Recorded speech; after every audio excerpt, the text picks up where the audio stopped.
Hey guys, this is going to be my attempt at making a tutorial on how to rip the backgrounds out of Before Crisis. So you want to pick, well, let's just use chapter 1 as an example here. So you want to pick the nicovideo. I think some of them have really long names. Yeah, whatever all that is, but we'll just use chapter 1 for this one. So we'll load it up. I'll go ahead and pause it for a second here. So I'm using MPC HC version 1.7.13. Probably doesn't matter which version you use. I just felt like this had the best quality.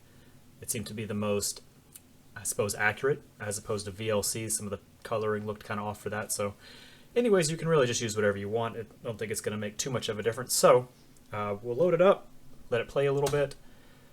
We can bypass all the beginning screens. You want to get to the map you're actually concerned about. So we'll get to the first one here after this intro. Alright, so we're at the intro. So some of the controls, if you hit left on the keyboard, you can backspace. Right is obviously like a forward. I guess it's not really a backspace, but it'll go forward, it'll go back. If you hold control and hit left and right, you can actually do frame by frame. So we'll go back a little bit. So right about here would probably be the first frame you want. So hold Alt and hit I. That's going to screenshot it. It doesn't really matter what you screenshot it as long as you can mentally keep track of where you are. So you can see it's going to save it with this file name. It's going to put it into the chapter 1 folder, which is where I'm working out of. You might have to set it yourself. So we'll set that one. Look at it, everything looks good. So what I've noticed is when doing these, the video from nicovideo, the encoding they use, the edges can be a little off. So basically when you're stitching these together, it becomes very apparent where the edges of each individual screen were. So what I've done is I'll actually pull it into Photoshop. You can probably use GIMP or probably use anything you want. I use Photoshop because I feel like it's less likely to adjust the colors or add any kind of noise or do any kind of downsampling to it. So I load it up in here. I adjust my canvas size. So instead of being 512 left to right and 384 top to bottom, width, if I remember correctly, I needed to do it 378. So width is at 378, and I believe the height was 380. You can obviously mess with this and see if you can get better results. Maybe you can extend it and get a little extra so that there's more on the top and the bottom or left and right. But this is what worked best for me. Just do whatever works for you. So I've got that. I can just save it. It'll save it as a PNG, the exact same as it was. Go back in my folder, and there's my first picture. So we'll have a new template here. Make it about 2048 by 2048. It may be bigger, maybe smaller. You can adjust it as you go, changing the canvas size, but this seems to be a good starting point. So we've got it right there. We can pull this one, copy it, Control C, Control V. And you might want to make sure, well, what can help is in View to turn on Snap. What this makes it do as you get to the edges, it'll actually jump to where you want it. And you can, of course, turn it off if you need to do more precise. Sometimes what I've noticed is as the game's playing, or as the video's playing, sometimes it'll move up or down a pixel or two here and there. And so sometimes you will have to turn Snap off and kind of manually do it. So we've got it set here. You can see it's in the first layer. So we'll play the video for a little bit. Alright, so the screen has scrolled some. Wait for pause to go away. So we can see that this building here correlates with the side of the building here. So you can take another screenshot, pressing Alt and I. Save that one. And the same as we did with the first one, we'll pull it in here. We'll crop it again. And with the adjusting the canvas size, you can actually set it to batch do this through Photoshop or probably GIMP or whatever you want to do. I am not the best at Photoshop. I know a few things here and there, but there are definitely probably quicker ways to do a lot of this. I already don't remember if I did 380 or 382, but we'll do 380. Looks good. We'll copy and paste it into the larger canvas we created. Okay, so let's move it down a little bit. That's good for now. We'll zoom in. So you can already kind of see even this little bit, like you can kind of tell there's a gray line right here, and you can always go in later and kind of touch it up. But for now, just for piecing this together, we can see the line of the building here, the line of the building here. We kind of estimate probably something like that. And what you can do is hide and unhide the layers. So that's actually perfect. What you'll want to make sure you do is be on the correct layer. So I'm on this layer right here with the shotgun character, and we will just outline her model and delete it. So now we've got two screenshots that sort of begin to make the rest of the map. And you basically just do this the entire time. So as the camera moves,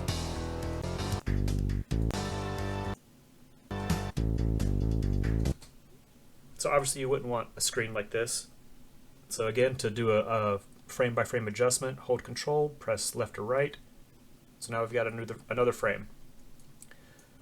Looking here, we've already got this. This would just add on kind of the edge of this building here. We'd get some of that. So if you wanted, we'll do one more right there. Save it. Pull it into Photoshop. Canvas size 378 by 380.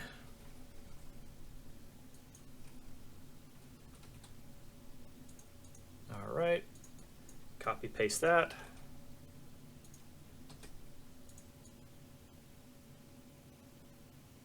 All right, and so I'm basically using this little exhaust vent or whatever this is on the building as my guide to kind of get it roughly right.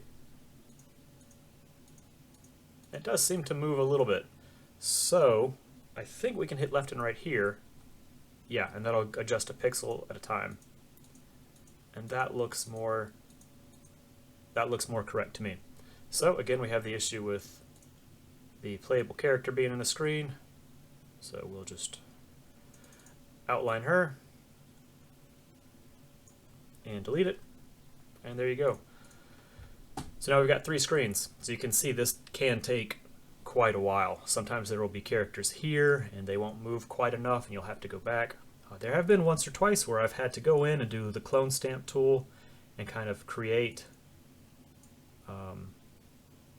what I need to use. Here it is up here. It's been a while since I've done this, guys. So I try to keep the clone stamping minimal because I think the goal at the very end is going to be to run these through some kind of upscaler or some kind of filter that'll make it look a little better. I messed around with it when we first got started here and I did find a decent filter, but I think at least in the meantime it'd be good to keep this exactly as it appears in the video, and then as we experiment with other filters in Photoshop or the AI, upscalers, gigapixel and all that, as we experiment with them, at least we will have the main ones to go off of. A few more things I wanted to add. So you'll build this and you're going to have a ton of layers. What you can do is, once you're done, you probably want to save this as a PSD file. Let's see what happens if we click this. Yeah, so your PSD file will contain all your layers and allow you to keep working, so you won't have to mess with it. And I actually just noticed, if you can see, there is a little, let's zoom in some, make it a little more obvious. So this is why I crop it to 378, is because you can see this faint little line going down here. And that's where you could maybe blur it some, depending on if you're on the correct layers. But yeah, there we go. So you can blur it some, but it just kind of smears it. Well, let's get out of that, undo that one a little bit. You can do the clone stamp like I was saying, where you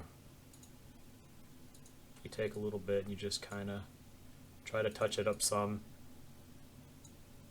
But even that can be hit and miss. Again, I'm probably on the wrong layer here. Let's try again. Yeah, well, maybe. Anyways, you can mess with it some if you need to. You can see how like this little black dot's a little weird. Anyways, it's not perfect. It's just the best we've got, unfortunately. So that would be how you would save it. When you actually are done with it, you would go into layer, flatten image, and you'll notice over here that these are all going to become one layer. So this is all one thing now. So this is where, if you wanted, this is where you could touch it up. You won't have to guess which layer you're in. So you can kind of mess with it, and maybe it looks good. You can adjust the opacity. Probably something like 50% would have probably been better. Let's kind of undo what I did there. Let's try it at 50. Hold Alt, go over it, and just kind of just touch it up a little bit. If you want to, you don't have to. That could be something we do later on. Yeah, it can be a little finicky. Yeah, so we got rid of that blacked out a little bit. We can here and maybe clean that up some. Anyways, that's all very tedious and could take quite a while. So once you're done with it, you want to save it as a PNG. If we hit save, we don't want a JPEG, we want a PNG.